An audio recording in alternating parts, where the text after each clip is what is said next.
Thank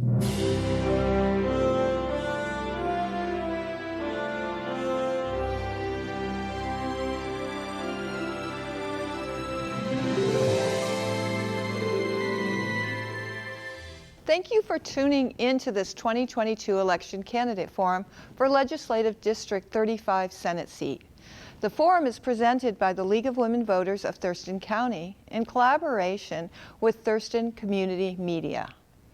The League of Women Voters is proud to be nonpartisan, neither supporting nor opposing candidates of political parties at any level of government, but always working on vital issues of concern to members and the public to defend our democracy and empower voters.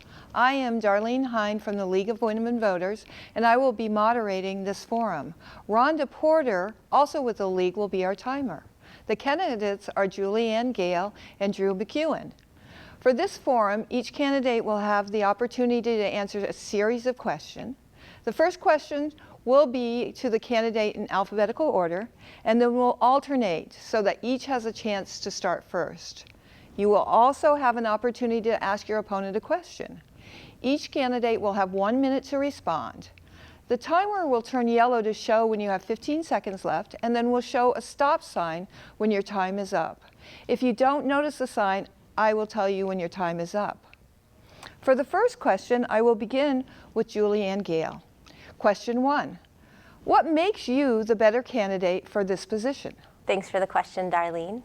My name's Julianne Gale, and I'm running for state senator because I love our community, and I want to make sure that we thrive.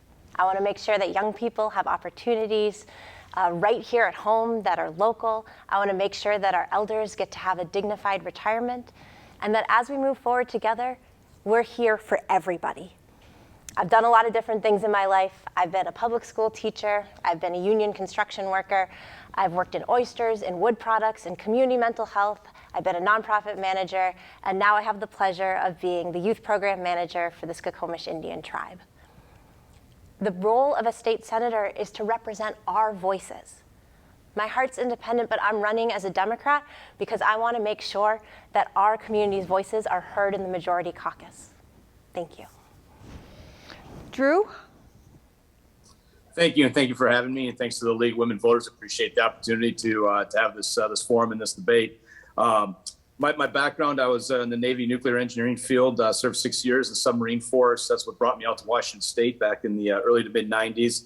Ultimately went into business and have invested in a number of businesses throughout the 35th district, and have served you in the House for the last 10 years. And it's been an honor and a privilege to do that.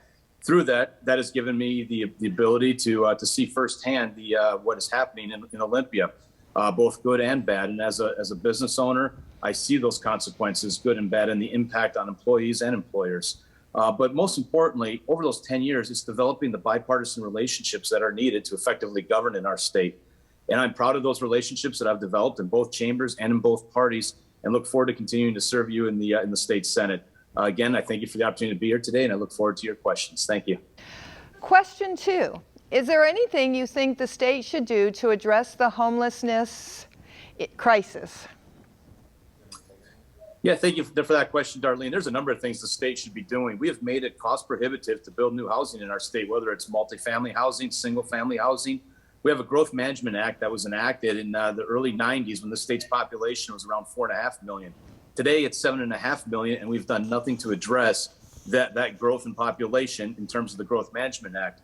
Also through our land use practices, Shoreline Management Act, an energy code that is not effective. Each of these things has made it more cost prohibitive. We need to change those, and we need to listen to those that are in the building trades as to what works, what doesn't work. We've also got to get off the backs of local government and let them best determine what is the best course of action for their communities and have a more local approach. And ultimately, when it comes to the homelessness issue, I am all for helping those that truly cannot help themselves, and we have a moral obligation to help them. I think it's far more cost effective to do that before they're homeless than after. And a combination of those things will help and go a long ways in addressing those issues. Julianne? Thank you. So the 35th Legislative District is a largely rural and small town district. And one of the reasons that we have a housing crisis here in our district is that the housing problems in urban areas have spilled out into our rural communities. For example, out-of-date zoning laws in Seattle limit housing density in about 3/4 of Seattle residential areas. We need to update our zoning laws to allow more housing density in the urban areas so that our rural areas can stay rural.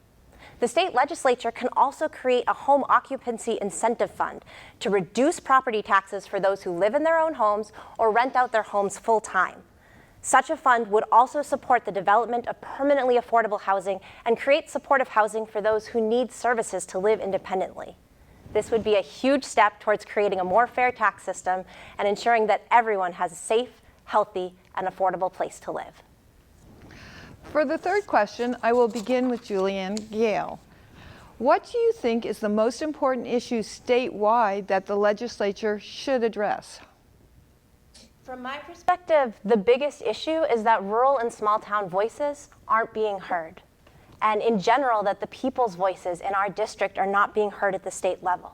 We've been ignored by those in political power for so long that we're starting to believe the message that our voices don't matter and we don't get to have a say in making the rules that govern our own lives. But we should have a say. The job of a state senator is to bring our voices to state government. That's why I've been knocking on doors and listening to people for months. I've heard hundreds of people tell me their concerns, such as inflation, community safety, homelessness, education, healthcare, the climate crisis, basic rights being taken away, mental health challenges, drugs, and the rising costs of housing. But the number one thing I hear most of all is that people feel that their voices don't matter, that they haven't been heard by politicians, and that politicians spend too much time blaming each other instead of rolling up our sleeves and working together. We have much more in common than we have difference as neighbors, and when we bring our shared values to state government, everybody wins. Drew? Thank you. Definitely the number one issue facing our district and the state is the economy. We have over 8% inflation. Fuel prices are out of control. Property taxes are out of control. And we have a state government that's passed the budget over the last 2 biennium that has depleted our surpluses and not put us in a good position to weather an economic storm. That is not acceptable. I propose a property tax reduction. I propose a sales tax reduction. I propose B&O tax reform. The bottom line is that there are others that don't see it that way. Government is not the solution to our problems, as President Reagan said. It is the people. And when we return economic freedom to our people, we all thrive and we all do better. I'll continue to fight for those tax reductions. We need to suspend or reduce the gas tax immediately. That is impacting working families very dramatically. We need to have a property tax cut or freeze for seniors and disabled and help them maintain the ability to stay in their own home. The economy is the number one issue facing this district right now. The fourth question goes first to Drew MacEwen. Please describe whether there is state legislation you would support regarding reproductive choices and why. Well, as we know, the Supreme Court, with their ruling this year, basically returned the issue to the states. And in the early 1990s, this state of Washington passed an initiative affirming abortion rights in this state. It has been it has been the track record of the legislature not to overturn the will of the voters. That was passed in the early 90s. I don't see any reason why that would change. I don't intend to propose anything to change that either. The people have spoken loudly in this state on that issue, and that has been the law in this state for over 3 decades and will continue to be. Julianne?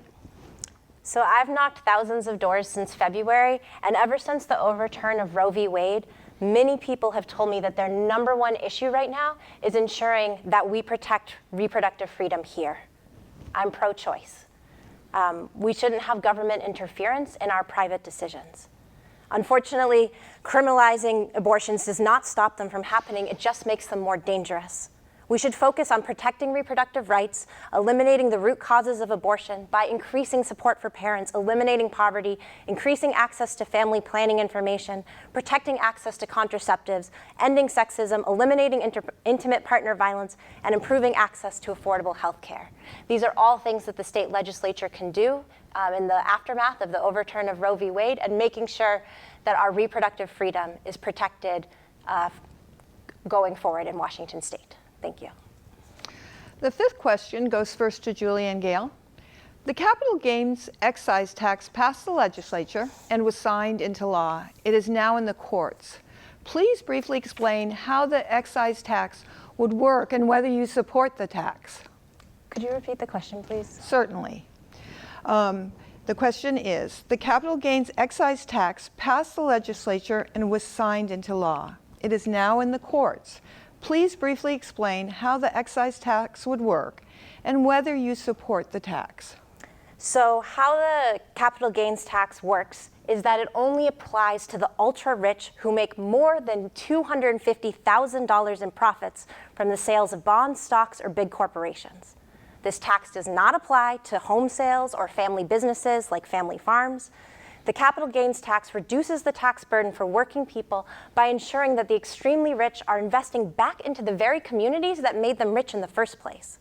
This increases tax fairness and creates more resources for our local communities. Right now, Washington State is ranked 50 out of 50 states in terms of having the most unfair tax code, and we should do everything we can to unburden regular taxpayers. Drew? Thank you. Well, Julianne explained the tax and what it does. That's completely accurate. I don't support it, and here's why. Every time that this state has implemented yet another tax, and it says it's only going to apply to this small percentage, it has always exponentially grown and ultimately impacted more people. It is an income tax, plain and simple, as defined by the other 49 states, as well as the IRS. They define the capital gains tax as an income tax. I don't believe that that is constitutional in our state, and that is being adjudicated, and will probably be decided over the next, next few months. When we talk about the sales tax and regressiveness of it, I absolutely agree. And that's why I've proposed lowering the sales tax. That's why I proposed having a sales tax holiday for school supplies. We have grown our budget from $32 billion to over $65 billion in the 10 years I've been there, and the governor every year has proposed new taxes. We have more than enough revenue that we can provide tax relief to the people without enacting more taxes that ultimately will affect everybody. Thank you. The sixth question goes to Drew MacEwen. Is there any other issue or matter you would like to bring to the attention of the voters? Absolutely. Public safety is the next one that we often hear about. The laws that have been enacted over the last couple of years have decimated law enforcement and our ability to protect people. It is the sacred duty of government to provide for the public safety of people. And we are failing at that because we've taken away the resources from public safety in order for them to do their job. And when you talk with law enforcement and you talk with victims, they're just appalled at what goes on. And we see news stories time and again of the increase in property crime, the increase in violent crime, and the inability of law enforcement to do its job because of the laws that have been passed in the state. We have to do better. We cannot be down this track of not allowing law enforcement to do its job. But bad things happened in other parts of the country over the last few years. And like any other profession, sometimes you have people that don't act appropriately. They should be held accountable without question. But we can't take away all the resources from law enforcement in the name of doing that either. Thank you. Julianne? Can you ask the question again, please? Absolutely. Is there any other issue or matter you would like to bring to the attention of the voters? Yeah, I think we really have to be looking at clean air and water and what we're doing to leave a good legacy for our children, our grandchildren, our great-grandchildren, and every generation to come. We're already seeing the impacts of the climate crisis in our community. We're seeing increased flooding, we're seeing landslides, we're seeing wildflowers, we're seeing heat domes that are impacting our shellfish industry along with ocean acidification and sea level rise. And these extreme weather events and other climate impacts are hurting our communities, they're hurting our economy, and they're hurting our children's future. And so I think one of the most important things we can do is come together as a community, take a real look at what are our priorities. How do we make sure that people's essential needs are met as we sensibly transition into a permanently livable future for all? The final question is going to be that you each now have an opportunity to ask your opponent a question. You have 30 seconds to ask the question, and your opponent will have 1 minute to respond. Julianne Gale, you are first. Hi, Drew. I'm really glad to have the opportunity to talk to you directly. At the last forum we were at, you mentioned that you believe that brighter days are ahead for our community. Could you please describe your biggest vision for the future of our community and how you will help us get there? Thanks, Julianne. Again, appreciate the opportunity to have this discussion with you and the civility that you've shown throughout this campaign. So thank you for that. Again, I believe economic freedom is the biggest thing that we can do for our community. When we have economic freedom, that allows families to be able to raise their children, to have a good education, to provide for their families. Right now, with the inflationary pressures we have, some of them are due to things happening in the state. Many of them are due to things happening in this country and around the world. It is paramount that we give tax relief to our people. And I believe we can do that through property taxes, through sales tax, and through B&O tax reform. And when we do that and we return those dollars to the citizens of the state, it gives them a better opportunity to be able to do better. We can also do a much better job in improving education. The pandemic, nobody's fault. But we've lost a couple of years here with our students that we need to do a better job in bringing them back, and education lifts everybody. So those are the two biggest things that I see. Thank you. Drew MacEwen, do you have a question for Julianne? Yes, thank you. And again, Julianne, thank you for being here today, and appreciate this opportunity. I think actually the question you asked is great as well. So I'd like to turn that question back to you. And what do you think we can be doing to have a better future for our community? Thank you for that question, Drew. I'm delighted that we're both getting to answer the same question. My vision for our community is that we thrive, that we have local opportunities here. I think one of the biggest things we can do is support local businesses so that we grow our own food, that we build our own housing, that we have jobs and opportunities that make people enjoy staying exactly where they are. And this would cut our reliance on long-distance supply chains. And that would not only just put more products on the shelves, but that would make us have more safety. And in comparison to, the supply chains that we've seen, the disruptions we've seen from supply chains that come through war or through pandemics or through climate change impacts where things go down, like trees go down on the highway. I think we want to have a dignified retirement for our elders. And I think I want to see us all work together to respect one another's viewpoints and remember that the only way forward is together. Thank you, Julianne Gale and Drew MacEwen, for participating in this forum. We thank TC Media for producing it. Expect to receive your ballot in mid-October. Your ballot must be mailed or placed in a ballot drop box by 8 p.m. on November 8th. You can register to vote online through October 31st at vote.wa.gov and in person until 8 p.m. at the Thurston County Auditor's Office through November 8th. We encourage our viewers to be a voter in the general election.